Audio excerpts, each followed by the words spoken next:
Let us continue with the fifth aggravating circumstance.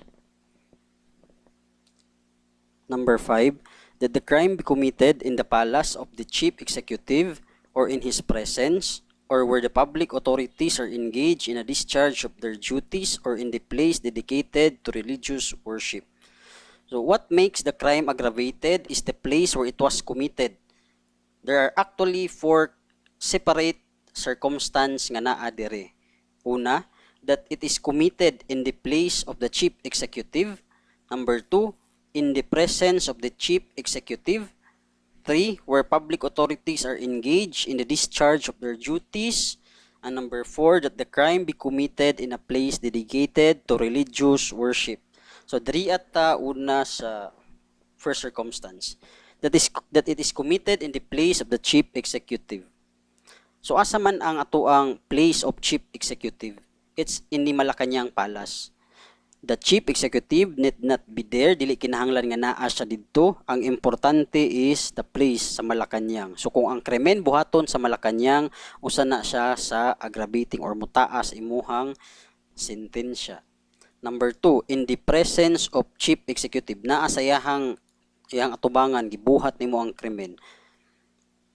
This is whatever he may be, for as long as the crime is committed in his presence. So dili kinahanglan nga naa siya sa Malacañang, pwede na bisan pag naa siya sa beach, sa restaurant, sa park or inyuhang balay, basta ang krimen mabuhat sa iyahang atubangan, aggravating siya. Third, where the public authorities are engaged in a discharge of their duties. So, ang good example ani kung ang crime is committed in front of a judge, sa huwes, while nag-preside siya sa korte. Or ang crime mahimo in the presence of the city mayor while he is discharging his duties at the mayor's office. Now, example, ang crime is committed inside sa korte or sulod sa mayor's office. Nya, ning lakaw na siya, wala na siya diha. So, meaning, after the court session has ended or after office hours, dili na siya aggravating kay wala naman siya diha. The law requires that it be committed in his presence. Number 4, that the crime be committed in a place dedicated to religious worship. Sa simbahan or sa mga place of worship. Sa mga pastor nga ginawalihan nila. Pananglitan, walay religious worship nga nahitabo. So dili siya kinahangla, dili siya material, dili importante nga naay simba nga nahitabo. Basta nabuhat siya, what is important is that it is committed in a place dedicated to worship. So dili na kinahanglan nga naay religious ceremony nga nanghitabo ana nga oras. So the church, the mosque, or any other place where the people pray that is considered a holy place. This is because all places where you could commit it, sa tanang butang nga pwede nimo himo nang krimen nganong buhaton man gyud nimo na sa sulod sa simbahan or sa mosque. So pwede nimo na buhaton bisan asa. So imuhag yung gipili ang simbahan para buhaton yung krimen nimo. So it's a place dedicated to religious worship.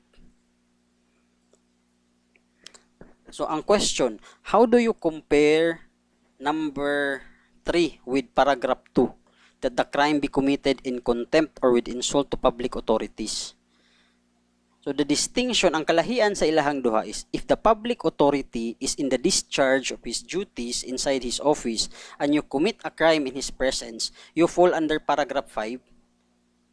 If nag-engage siya sa discharge sa iyahang duties or trabaho siya outside sa iyahang opisina and you commit a crime in his presence, you are covered by paragraph 2. So that is the difference. In paragraph 2, a public authority like a mayor should not be the victim of the crime. It was simply committed sa iyahang presence. However, in paragraph 5, he may or may not be the victim of the crime.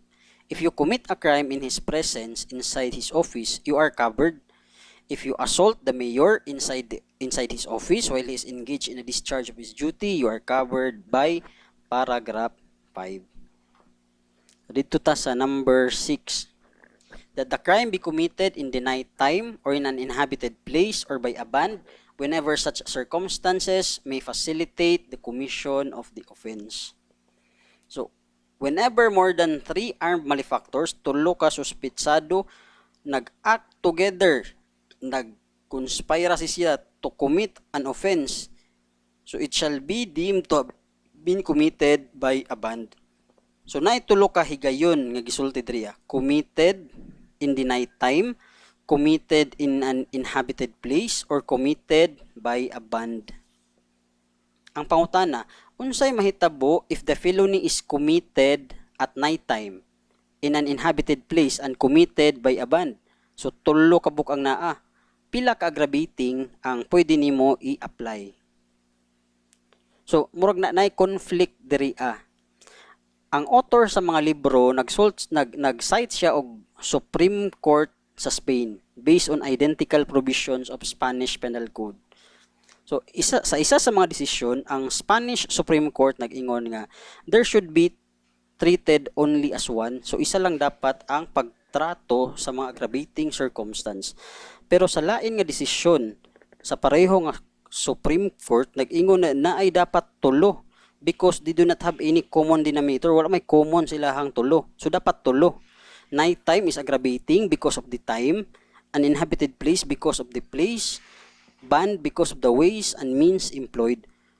So kung makabuhat ka og sa krimen unya naa ning tulo, so mas perverse siya, mas grabe ang iyahang kasalbahi, salbahis niya kaysa sa isa lang ang present ani. So mao na tiha. So first diri sa night time.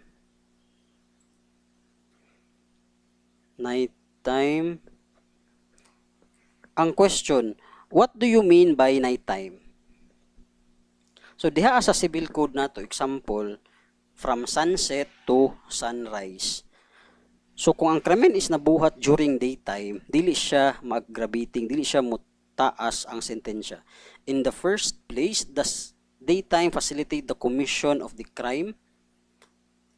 Pero kung baligtaron nimo, himuon nimo ang krimen sa ngit-ngit, na possibility nga makitaan ka, ma-detect ka, masakpan ka, na ay the possibility of being recognized is low.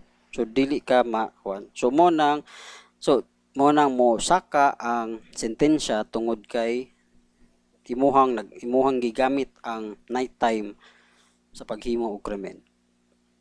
However, dili tanang krimen nga gibuhat panahon sa kagabi or sa kangit-ngiton aggravating, na ay duha ka test nga determine whether ang night time is aggravating. So ang test natay gitawag nga objective test ug subjective test para mahibaw-an kung ang night time is considered as aggravating circumstance. At least one test should apply. So unsa man ning subjective test? Ang subjective test, whether or not nighttime is purposely sought by the offender in order to successfully commit the crime with impunity. So iya habag yung gigamit ang nighttime para mahimo ang krimen nga dili mahibal-an. So muna sa subjective test.